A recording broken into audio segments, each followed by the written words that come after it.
All right. Hey, everybody. Welcome to the next episode, another episode, some episode of Aches and Gainz. We've done a bunch now. We have done a bunch now with Doc, that's me, and Donnie, I think that's you. I am Dr. Hayes Estes. I'm a doctor of physical therapy, owner of Premier Physical Therapy here in Clearwater. This gentleman is Donnie. Donnie, tell the kind folks what you do. Actually, I just updated my Instagram profile today. Oh, no! And the tag is the funnier half of Aches and Gainz. So that's what I am, the funnier half of Aches and Gainz. Yep. So what does that make? That's what I bring to the table. Because he brings the knowledge, and I'm just like, Okay. On the pretty one. I said knowledge. Yeah. All right. Well, reason why we only have one light behind there is we have two. It shines too hard off of Hayes' dome, so we only have to have one light. So I don't know if we're going to call that pretty. Sure, we'll call it pretty. How are you doing today? Besides the insults that I just keep hurling for some reason. I'm great. I'm focusing on the bald head today for some reason. Well, I put some extra sheen on there for you. Or maybe because it's 900 degrees in here, I'm already sweating. It is a cool 70 degrees in here, and it is kind of still hot. Okay. Welcome to Florida in the summer. I got something new. The kind folks here at Ice Shaker. Look at that! I can turn it upside down. Won't even spill. The kind folks at Ice Shaker. That's a Rob Gronkowski company. For you Bucks and Patriots fans. Yeah, there you go. They sent us. They sent me really. A Premier Physical Therapy logo Ice Shaker, and man, these things are legit. Put your protein shakes in there, or put your protein shakes in here. I can put candy bars in the freezer and 6-packs in the refrigerator. Keeps things cold. It's delicious. Hey, pop quiz, kids. Which one of those things do you think has protein in it and not protein in it? We'll give you a second to put it in the comments. All right. Yeah. Go ahead. Comment. Anyway, appreciate you. If you guys are looking for, if you guys want to sponsor us, we'd love to have a sponsor here in the wonderful Aches and Gainz podcast. Yeah. I think we went up to like 37 subscribers. Woo. We're almost at that 50. We are climbing. You know what's funny is when we're actually big and stuff like that, people are gonna look at this episode going, "Wow, these losers used to talk about 37." Yeah. But at least they can say it while we have like 100,000 subscribers. Yeah. Right. Then exactly. I'll call myself a loser at that point as well. Right. I do that for you any day. Yeah. So thank you again, Ice Shaker. Check them out. I assume it's iceshaker.com. Let's hope so. That might be something else. It's definitely not 2 chicks, 1 cup. No, that's totally different protein. yeah, right. Okay. Speaking of training supplements. Wow, that was a tough one. Woo! That was difficult. Woo! And a stretch. Thank you. All right. Yeah. Well, we are going to talk about training aids today.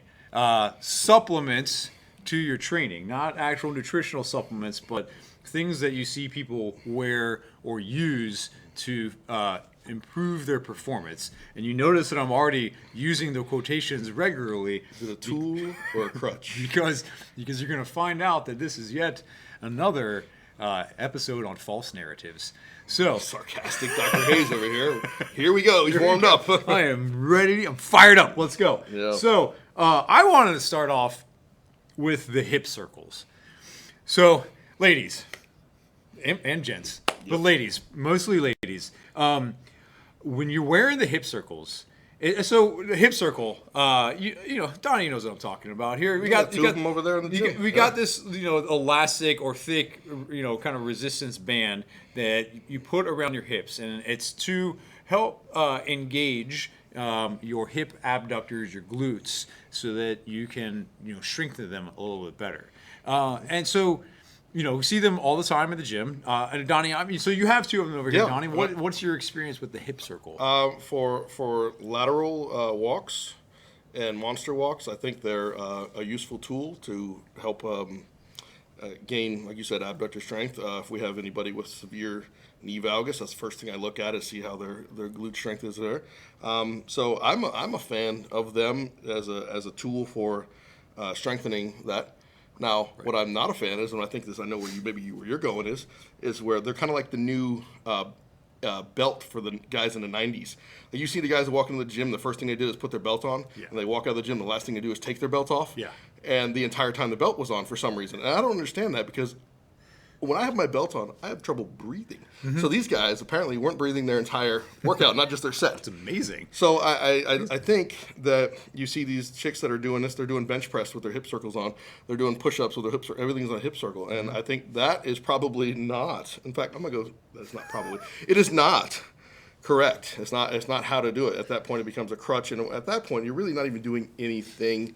You're not allowing the training aid to actually work. Because if you can keep it on the entire time, it's probably not useful in a training. Right. Exactly. So yes, I mean that's essentially the point that I was going to make. It took it away from him. Oh, I can keep going. Trust me. So yeah, I mean we have hip circles in the clinic. People come to us. They have pain. They have weakness. We use it for hip pain, for knee pain. For hip weakness, knee weakness, even some foot stuff because we got to strengthen the entire kinetic chain. So yeah, I use it. It's great. Here's the problem is when you're over there and you're doing 900 reps of your hip thrusters and you have the thing on the entire time, or worse, when you're squatting, you're doing box squats and you have it around the entire time and that thing is just pulling you in, and then you actually go try to squat with just the bar, that thing is not on, and you don't even know how to squat anymore. You've just completely lost any sort of connection between your from your brain and your body. And so that's really my issue with the hip circles is, I mean, ladies, listen, trust me, it's great for that glute pump. I get it. I understand when you are trying to hit those 10,000, 100,000 Instagram followers, sure, go for it. Get that glute pump. But if you're actually trying to get stronger, take it off. Use it to warm up. Use it to warm up and then take the thing off. Do not try to PR your squat with a hip circle, just trying to cave your knees in. You're just asking for. And the reality of it is most of the ones that I've seen, they're not strong. They're not thick enough, or not. They don't have enough resistance to do anything. Right. So the ones when I see those little thin yellow ones, like little pinky, and I can stretch them all the way out here. No, that's not going to save you. It's not going to help you when you have 200 pounds on your back and you're trying to set up PR. If it needs to have some resistance to it, it needs to be for a purpose, then take it off. Right. Just like any other weight resistance training tool that we have, it has its purpose. Take it off. Right. That's right. Got it. All right. So, hip circles. Great. Well, I'm going to move on to mine, and I brought props. Oh man, props! That. Yeah. All right. So here's mine. This is old. I've used this for years. So, Olympic lifting shoe. What do they call them? What do CrossFit call them? Like heels or something? I think they just call them lifters. No, lifters. That's what it is. They just call them lifters. Yeah. So, essentially, sorry, I love you, CrossFitters. Yeah. Same here. I'm just wondering the terminology. It's like when they call a snatch a squat snatch. A squat snatch. Yeah. The snatch. It's the snatch. That's the proper mechanics of a snatch. Okay. Hey, whatever. So these are the Do-Ins. They're great shoe. I've had this for years, as you can see. And for me, I have. We've talked about it before. Just horrible dorsiflexion. Throughout years of injury, congenital hip issues, and everything that I've done, and just not paying attention to my dorsiflexion has left me with what I have now. So up until recently, I was using these to squat, and recently I've gone barefoot, and it's helping my squat a little bit. Now, to be fair, I'm not squatting near as much as I was when I was using these. When I was using these, we were up in the 600s of squats. Now I'm doing reps in the mid to high 300s. Big difference. So I can control myself a little bit more. But it was a great training tool for me because of my poor dorsiflexion. It allowed me to stay upright and get my hips down into the hole while pushing the knees forward. Whereas before, I was not able to get my knees forward enough to be able to get down into a squat. So therefore, my back angle was compromised because I had no choice. What I thought I had no choice to get depth. Reality was when your back goes down and your hips don't move, you're not getting depth. In fact, hips tend to come up, you get less depth. But this helped me do that.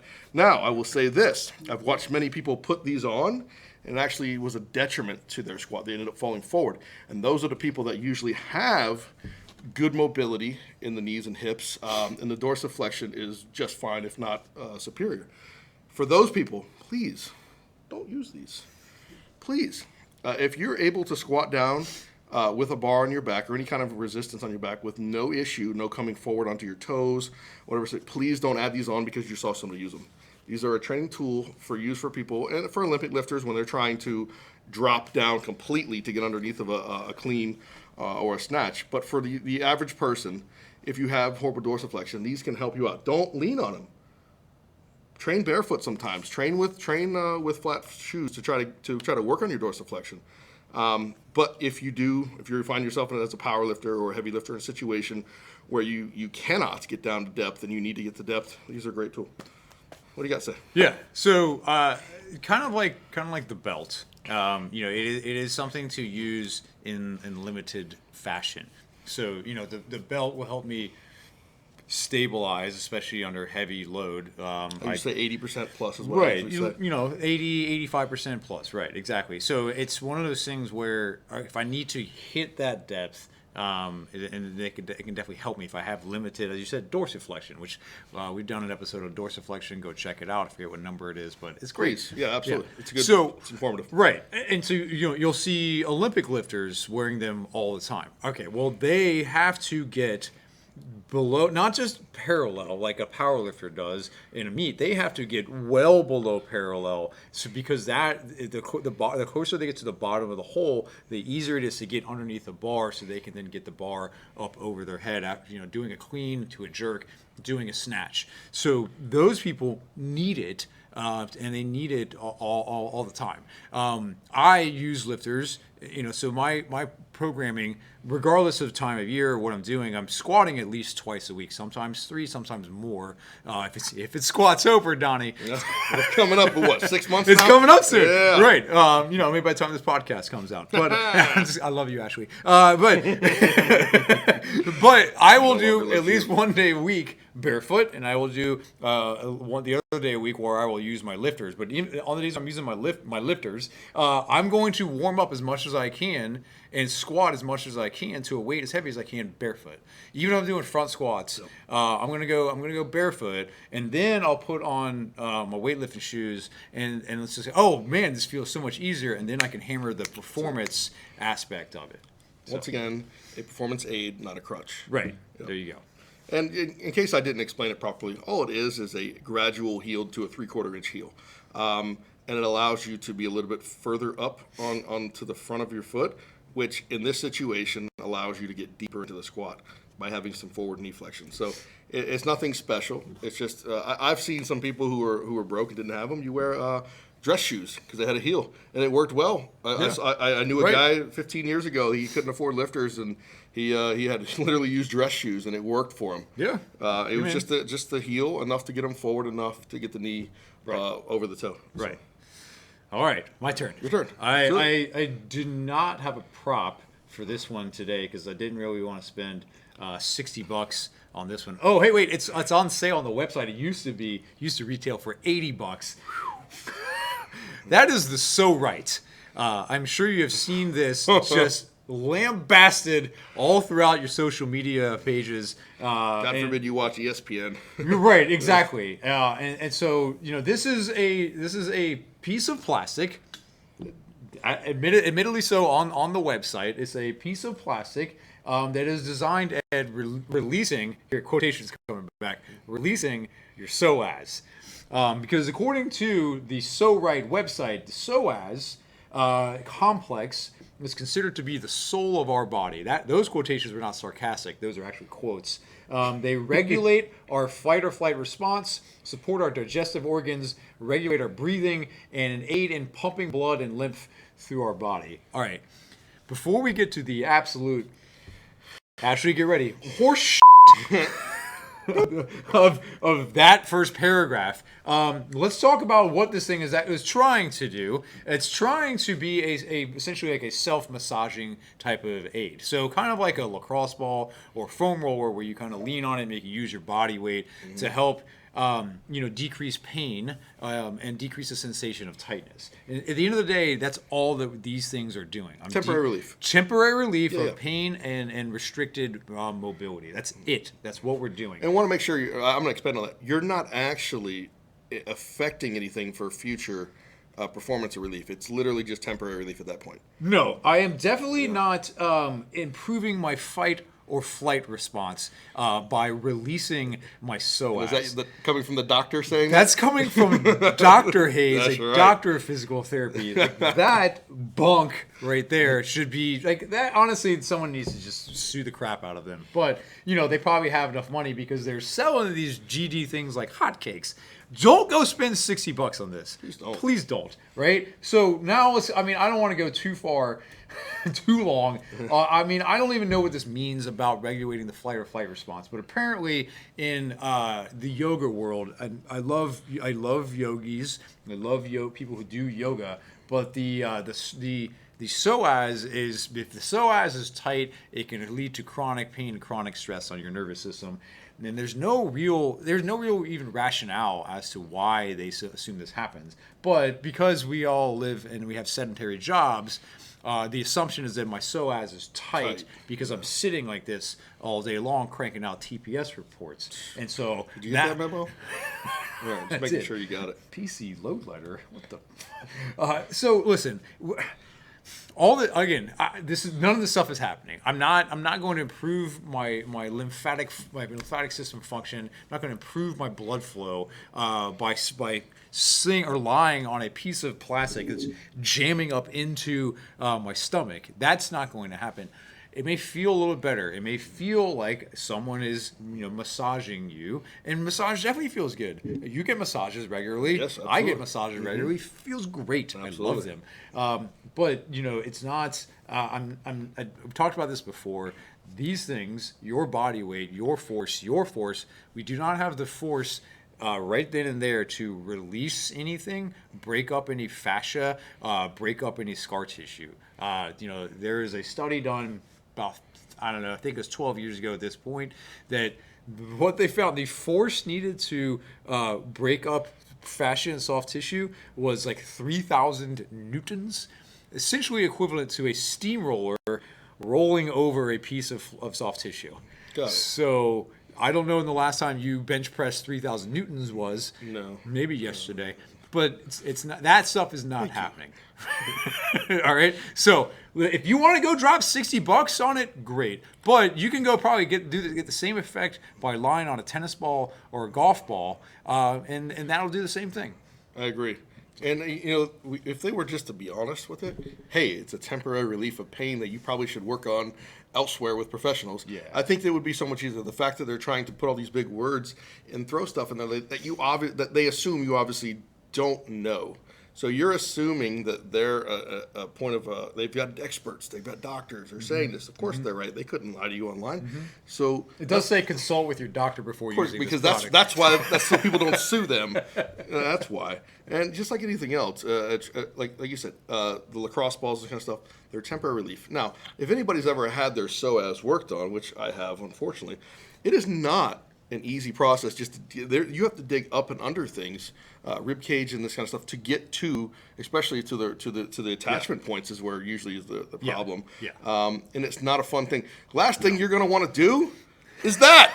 Just lie on a piece of hard I plastic. when I get my psoas worked on, and my therapist can I get about 4 or 5 seconds before I'm like, all right, stop, and then you have to reset.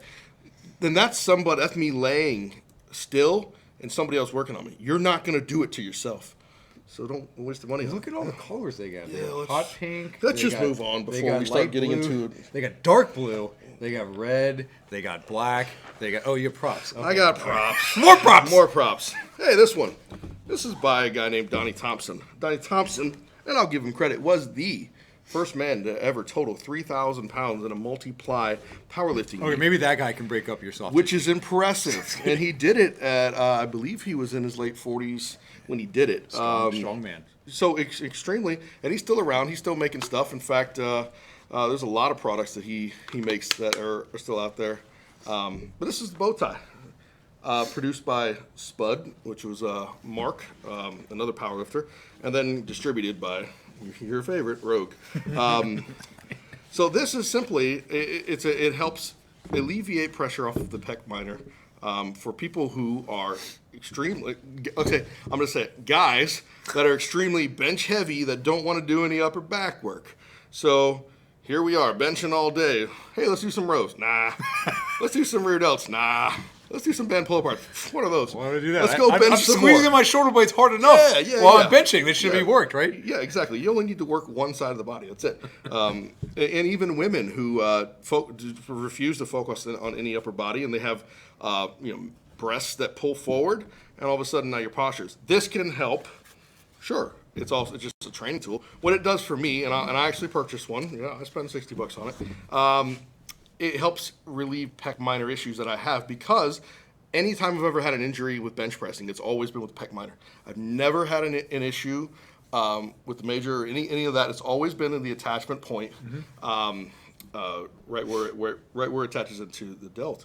So what this does is, when I was benching heavy, when I was doing regular sets of over 400 pounds, I would put this on while warming up to kind of alleviate the tightness in the pec minor, and just kind of let my shoulders sit back a little bit more, and then I would take it off before I trained. Did it help? It may have been placebo. I don't know. I saw some results from it. I don't know if there's any medical results from this, but I can tell you I felt better. And I will say this: I never had since I've owned that, I've never had a pec minor injury. Now that could be completely coincidental, but And then there is two types of them. You'll see there's the formal, and there's the one. There's one that he sells, and other people sell too, that you're supposed to just wear around the office all day. I wouldn't recommend that. But this one is a tighter one. It's meant for warming up for heavy bench pressing and forward movement. Right. Go ahead. So, take it away. This is not nearly as bad as the So Right. This actually. Thank you. I appreciate that. This actually has some benefit to it, and at least on the website, they don't come up with any sort of just absolute BS about your lymphatic system or whatever. So what's the point is that, like you're saying, is to kind of help get you into a more optimal position. That's everything we're trying to do. So anytime we talk about posture, and that's my one issue with the description here on the website, is it helps you maintain superior posture. But posture in and of itself is not bad. We talked about this before in various ways, but two things. One, just because I have quote unquote bad posture, maybe I'm slouched, that in and of itself right there does not mean I'm going to have pain or dysfunction. And secondarily, form does not imply function. So I may have quote unquote bad posture, but I still may be able to deadlift hundreds of pounds even with a flexed spine. Konstantinov. Right, One of the first guys to ever deadlift 900 pounds. Right. Completely hunched over. My dude Hunter Pence, he was born with a condition that had him in a kyphotic posture in his thoracic spine. He cannot physically get out of that posture, and the man has won some World Series titles and has played for a long time, or did play for a long time in the major leagues. So you can get it done even if you have bad posture. So that's really my main issue with this. But at least what this tells you is that, and they even suggest that you wear it during warm-ups. You wear it during warm-ups as you move through anything like squats, bench, deadlift. And yeah, it's about kind of just sending a signal to your nervous system that, hey, this right here is probably more mechanically efficient than this right here. And that's essentially what they say here. So I'm fine with it. Again, if you got $60 you want to drop, have at it. But you will be supporting Rogue. But have at it. Or I'll even say this: Donnie Thompson gives away more free information than I think anybody I've ever seen in this in the equipment industry. Go search Donnie Thompson bow tie, and he'll show you how to do it with what you have already. And then he'll say, if you don't want to do that, buy one of mine. Perfect. And I can appreciate that. Yeah. If you're too lazy to do what he's showing you how to do, and you want to have him do it for you, and you want to pay him, his cut of $60, have at it. But he's given you the way to do it for free. So like you said, it's a training aid. That's it. Mm-hmm. It helps. It's nothing that I'm going to go, oh wow, everything is solved. My pec minor issues were there for a reason. There was some tightness there. I had to do some work on it. This was just part of that. So. All right. You good? I mean, you want to do this? No. I mean, we're kind of getting close on time. Yeah. I don't have anything for a favorite part of favorite part? The show. Or favorite. I mean, I can read something I just looked on the internet. Do you think you can? I was so focused on this that honestly I didn't even think about that, because I was actually wanting to go, because I like to be the positive one and not be so negative Nancy. I don't like this pragmatist. This whole data and fact stuff is BS. Let's talk about feelings and rainbows. It's called pragmatism Please. Good Lord, you sound like my wife. Stop it. No, is that not? That's not what your wife sounds like. I'm sorry, Dana. I did not. I know you do not sound like that. No. Please don't sue me. Nope. Yeah. Yeah. All right, divorce me. here, Donnie. What do you know about the? let's see if we can bang this out in 1 minute. Donnie, let's talk about bro science. Meals. Okay, got it over with. Yep. Okay. Donnie, when what heart rate are you in when you're in the fat burning zone? A lot. Well, as obviously we're on camera now, so you can see I'm not in fat burning zone very often. Apparently these days, I'm more in we'll call it anabolic. I'm in anabolic stage. Yeah, all right. Yeah. That makes me feel better. Rainbows, feelings. Get to the point. We need to wrap this Go! up. Ashley's getting upset. All right, where do you, when you're in your, Greek god posing stage, when you're trying to get there? Yeah. Yeah. What do you think? You're You know what I gotta say is what you're in. If your heart rate's up, you're doing something. How about that? Right. Yeah. I would say that you don't need to be in a certain heart rate zone to be burning fat. It really comes down to the fuel that you put into your body. What you put in and just burning more than what you put in. So I think that's how it works, right? Yeah, I think it has to do with the nutrition aspect of it, and are you creating lean muscle? Yeah. In order to give your body sustainable structure while burning off the non-sustainable, the stuff that nobody wants. Yeah. Right. Yeah. So I mean, listen, you just I sounded really intelligent when I said that. just burn more calories than you put in, and then you will lose fat. Simple. And lift weights with all you do it. Be careful. Try not to let your heart rate get over 200. If your heart rate gets to 200, maybe back it off. Just be smart about this stuff, all right? And all of a sudden you feel yourself barely being able to breathe, back it off. You don't need some watch to tell you this. I don't know why people need that. You go to some of these, I'm not going to say any names, but some of these gyms that are based around classes that may have colors in them. They have these certain things that, sorry, was that too specific? No, they have these certain things. If you're in a certain zone, you're doing great. Yes, that's great. You're right. They're not wrong, but you don't have to be that. You don't have to be there. Especially if you're in the beginning stage of this stuff, which a lot of people who maybe even searching this podcast may be just going out looking for something to help them. Do something. If your body is the ultimate, I know we're going too long, but your body is the ultimate way of telling you if you're doing something right or wrong. You can feel it. Listen to it. Stop overthinking things. That's what she said. That was. I don't know. I'm just trying to wrap this up. We're gonna edit that out. Yeah, no, not. Actually, you keep that in. That's what she said. Okay. See, there we go. You On that note, yourself. Donnie, where can people find you? On the brand new Instagram that I put up, not brand new, but the new tag where I self-proclaim the funny one here. Instagram.com, Donnie Kiernan, and Facebook. If I haven't been banned yet, you can find us on Facebook.com/Strength and Performance Institute, which is my facility right here in Clearwater, Florida. And behind me. Go ahead. What about you, Right. Dr. Hayes? I'm Dr. Hayes Estes. I'm the owner of Premier Physical Therapy here in Clearwater. Facebook.com/PT and Sports Therapy. We're also on the Instagram at Run Tampa Bay. That's Run like you're running, like we obviously do. Run all the time. Tampa Bay. We put some fun stuff up on there. Yeah. Hey, we might. I'll talk about this in the next episode. He's obviously just as sarcastic on his Instagram as he is in here, so it's fun. Yeah. I like to talk about bad things. Yeah. All right, man. We're out. Good times. Peace. So right, so wrong. Good. Sure. What's left of my hair is good. All right. Mine's good too, right? Yeah. Seems like you got it taken care of about 15 years ago. All right. Should we? You know what? That should have been our intro. I know, right? Damn it. Can we go back and just into like a intro? Hey, welcome to Aches and Gains, and boom, there we go. That's up to Ashley. Well, all right. Well, I guess we'll get this going. Yeah. All right. Well, let me start the timer. She's be like, what the? What the? You guys just talk with you people? For 3 minutes without him doing anything. She's gonna be on her headphones going, "What the hell is wrong with you, idiots?" Yeah, I'm marrying this guy.